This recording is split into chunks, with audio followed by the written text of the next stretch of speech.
வணக்கம் நண்பர்களே. ஜோதிடம் பத்தின தகவல்கள தெரிஞ்சுக்க நம்மளோட சேனல சப்ஸ்கிரைப் பண்ணிக்கங்க.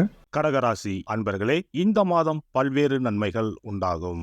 கடினமான பணிகளையும் செய்து முடிக்கும் துணிச்சல் ஏற்படும். காரிய வெற்றியால் மனதில் சந்தோஷம் உண்டாகும். இருக்கும் இடத்தை விட்டு வெளியில் சென்று தங்க நேரலாம். தொழில் வியாபாரம் மிகவும் சிறப்பாக நடைபெறும். பணவரத்து எதிர்பார்த்தபடி இருக்கும். வியாபாரம் மற்றும் தொழிலை விரிவுபடுத்துவது பற்றிய திட்டங்களை செயல்படுத்துவீர்கள். பயணங்கள் சாதகமான பலனை தரும். உத்தியோகஸ்தர்கள் முன்னேற்றம் காண்பார்கள். வேலை பற்றிய கவலைகள் நீங்கும்.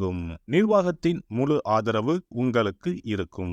குடும்பத்தில் ஏதாவது ஒரு விஷயம் தொடர்பாக வாக்குவாதம் ஏற்படும். கணவன் மனைவி அனுசரித்து செல்வது நல்லது. நண்பர்கள் உறவினர்களுடன் மனஸ்தாபம் உண்டாகலாம். எச்சரிக்கையாக இருப்பது நல்லது. பெண்களுக்கு எந்த ஒரு காரியத்தையும் செய்து முடிக்க கூடுதல் நேரம் உழைக்க வேண்டி இருக்கும். பணவரத்து எதிர்பார்த்தபடி இருக்கும். வாக்குவாதங்களை தவிர்ப்பது நல்லது. மாணவர்கள் மற்றவர்களை அனுசரித்து செல்வது நன்மை தரும். விளையாட்டுகளில் கவனம் செலுத்துவதுடன் கல்வியிலும் கூடுதல் கவனம் நன்மை தரும். கலைத்துறையினர் மிகவும் மகிழ்ச்சியாகவும் ஆர்வமாகவும் காணப்படுவீர்கள். வெற்றிகள் நிறைய கிடைக்கும். தூர தேச பயணம் மேற்கொள்வீர்கள். அரசியல்வாதிகளை பொறுத்தவரை வாக்கு கொடுக்கும் போது கவனமாக இருக்கவும். தேவையில்லாத இடங்களில் நிறைய பேச வேண்டாம். கவனமாக இருக்கவும். நட்சத்திர பலன்கள். புனர்பூசம் 4ஆம் பாதம். இந்த மாதம் எதிலும் வேகமாக செயலாற்ற வேண்டும் என்ற எண்ணம் தோன்றும். குடும்பத்தில் கணவன் மனைவிக்கு இடையே இருந்த மனஸ்தாபங்கள் நீங்கி ஒற்றுமை உண்டாகும். பிள்ளைகள் நீங்கள் சொல்வதை கேட்டு நடப்பது மன திருப்தியை தரும். பூசம் நட்சத்திரம். இந்த மாதம் உங்களது ஆலோசனை கேட்டு குடும்பத்தில் இருப்பவர்கள் செயல்படுவார்கள். ஆன்மீக நாட்டம் உண்டாகும். வீண் அலைச்சல் ஏற்படலாம். மாணவர்களுக்கு தொழில்நுட்ப கல்வியில் ஆர்வம் உண்டாகும். புதிய வகுப்புகளில் சேர முயற்சிகளை மேற்கொள்வீர்கள். ஆயுள்யம் நட்சத்திரம். இந்த மாதம் சுப காரியங்களில் கலந்து கொள்ள நேரலாம். காரிய வெற்றி உண்டாகும். இழுபறியாக இருந்தவை சாதகமாக முடியக்கூடும். தேவையற்ற கவலைகள் நீங்கும். உங்களை பற்றி விமர்சனம் செய்து வந்தவர்கள் அதனை விட்டு விலகி விடுவார்கள். சரஸ்வதி தேவியை பூஜித்து வர காரியங்களில் வெற்றி உண்டாகும். கல்வியில் முன்னேற்றம் காணப்படும். அதிர்ஷ்ட கிழமைகள் ஞாயிறு மற்றும் புதன். அதிர்ஷ்ட தினங்கள் பங்குனி 17 மற்றும் 18. சிறப்பு பரிகாரம். வாரந்தோறும் செவ்வாய்க்கிழமை அன்று வீட்டில் உள்ள முருகப்பெருமான் படத்தினை துடைத்து சந்தனம் குங்குமம் பொட்டு வைத்து சிகப்பு அரளிப்பூ கொண்டு அலங்காரம் செய்யுங்கள். ஒரு கண்ணாடி டம்ளரில் தண்ணீர் ஊற்றி ஒரு எலுமிச்சை பழம் சிறு வெட்டிவேர் போட்டு முருகன் படத்திற்கு முன் வைத்து விடுங்கள். ஒரு மா இலை எடுத்து காம்பு பகுதி முருகப்பெருமானை பார்த்தவாறு வையுங்கள். அகல் விளக்கில் நெய் தீபம் ஏற்றி மா இலையின் மீது வைக்க வேண்டும். தீபச்சுடர் முருகப்பெருமானை பார்க்கும் வண்ணம் இருக்க வேண்டும். கண்களை மூடி முருகப்பெருமானை மனமாற வேண்டி உங்கள் வேண்டுதல்களை வையுங்கள். பூஜை முடிந்த பிறகு அடுத்த நாள் டம்ளரில் உள்ள எலுமிச்சை பழத்தை உங்கள் வீட்டை சுற்றி திருஷ்டி கழித்து போட்டு விடுங்கள். 6 வாரங்கள் வரை இந்த வெட்டிவேரை மாற்ற தேவையில்லை. இவ்வாறு செய்து வழிபட்டு வர குடும்பத்தில் உள்ள எப்படிப்பட்ட கஷ்டமாக இருந்தாலும் அந்த கஷ்டத்திற்கு தீர்வு கிடைக்கும். நம்பிக்கை இல்லாமல் எந்த ஒரு வழிபாடும் செய்யக்கூடாது. நம்பிக்கையோடு செய்யும் பட்சத்தில் கைமேல் பலன் கிடைக்கும். இனி பங்குனி மாத சிறப்புகளும் வழிபாட்டின் பலன்களும் என்ன என்பதை பற்றி காண்போம். பங்குனி மாதம் என்பது வழிபாட்டுக்கு உரிய மாதம். பங்குனி மாதம் வணங்குவதற்கும் பூஜைக்கும் உரிய மாதமாகும்.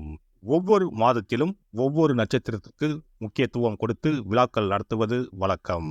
ஆனால் பங்குனி உத்திர நட்சத்திரத்திற்கு மற்ற நட்சத்திரங்களை விட அதிக மகத்துவம் உண்டு. தெய்வ திருமணங்கள் அதிகம் நடைபெற்ற மாதம் பங்குனி மாதம். மாதங்களில் 12வது மாதம் பங்குனி. நட்சத்திரங்களில் 12வது நட்சத்திரம் உத்திரம்.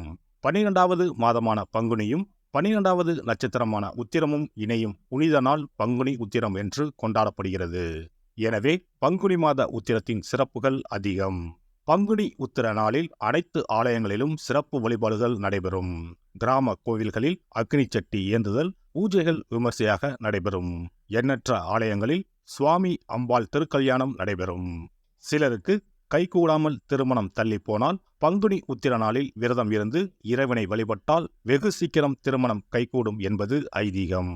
அதோடு காதலிப்போர் மனதுக்கு பிடித்தவரை கரம் பிடிக்கவும் பங்குனி உத்திர விரதம் இருப்பது மிகுந்த பலனை கொடுக்கும். பங்குனி உத்திரம் கல்யாண விரதம் என்றும் அழைக்கப்படுகிறது. 8 வகையான மகா விரதங்களில் கல்யாண விரதமும் ஒன்று. ஆகவே இந்த நாளில் திருமணம் ஆகாத இளையோர் விரதம் இருந்து தமக்கு நல்ல வரன்கள் கிடைக்க வேண்டும் என்று சிவபெருமானையும் பார்வதி தேவியாரையும் வேண்டுவது நல்ல பலன்களை பெற்றுத்தரும். இத்தினத்தில் மேற்கொள்ளும் விரதம் மிகவும் விசேஷமானது. நீண்ட நாள் ஒற்றுமையுடன் வாழ விரும்பும் தம்பதியர் விரதம் இருந்து சிவனுக்கும் சிவ பார்வதிக்கும் அபிஷேகம் செய்வார்கள். இந்த விரதத்தை முருகனை வேண்டியும் செய்யலாம். அதோடு அன்னதானம், வஸ்திர தானம் செய்வதும் சிறப்பானது. ஜாதக தோஷத்தால் திருமணம் தடைபட்டவர்கள் வழிபாடு மேற்கொள்ளவும் சிறந்த நாள் இதுவாகும். செவ்வாய் தோஷம் காரணமாக திருமண தடைகளை சந்திப்பவர்களுக்கு பங்குனி உத்திரத்தன்று முருகனை மனமுருகி வணங்கினால் திருமண தடைகள் நீங்கி திருமணம் சுபமாக முடியும். குழந்தை பேரில்லாமல் தவிப்பவர்கள் பங்குனி மாத விரதம் இருந்து அம்மன் கோவில்களுக்கு சென்று வழிபட அந்த அம்மனின் அனுக்கிரகத்தால் நிச்சயம் புத்திர பாக்கியம் கிடைக்கும். தொழில் மற்றும் வியாபாரங்களில் ஈடுபடுபவர்கள் தமிழ் வருடத்தின் கடைசி மாதமான பங்குனி மாத தினத்தில் திருஷ்டி பூசணிக்காய் வாங்கி உங்கள் வியாபார இடங்களை திருஷ்டி கழித்து அதற்குரிய நேரத்தில் உடைக்க வேண்டும். இப்படி செய்வதால் உங்களுக்கு இந்த ஆண்டு ஏற்பட்ட தோஷங்கள் அனைத்தும் நீங்கும். பங்குனி உத்திர நன்னாளில் நம்மால் முடிந்த அன்னதானங்களை செய்வது மிகுந்த புண்ணியம் தரும். எலுமிச்சை சாதம் அல்லது தயிர் சாதம் அல்லது சர்க்கரை பொங்கல் என அன்னதானம் செய்யலாம்.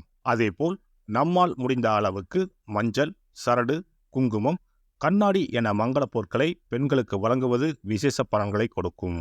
முருகப்பெருமான் நமக்கு இதுவரை இருந்த காரிய தடைகள் அனைத்தையும் களைந்து நமக்கு நல்வழி காட்டி அருளுவார். பங்குனி மாதத்தில் அனைத்து நாட்களிலும் கோவிலுக்கு சென்று வருவது மிக்க பலனை தரும். மேலும் செல்வ செழிப்புடன் வாழ்வதற்கு உதவும். எல்லாம் வல்ல இறையருளால் நீங்களும் உங்கள் அன்பு குடும்பமும் உடல் நலம், நீலாயுள், நிறை செல்வம், உயர் புகழ், மெய்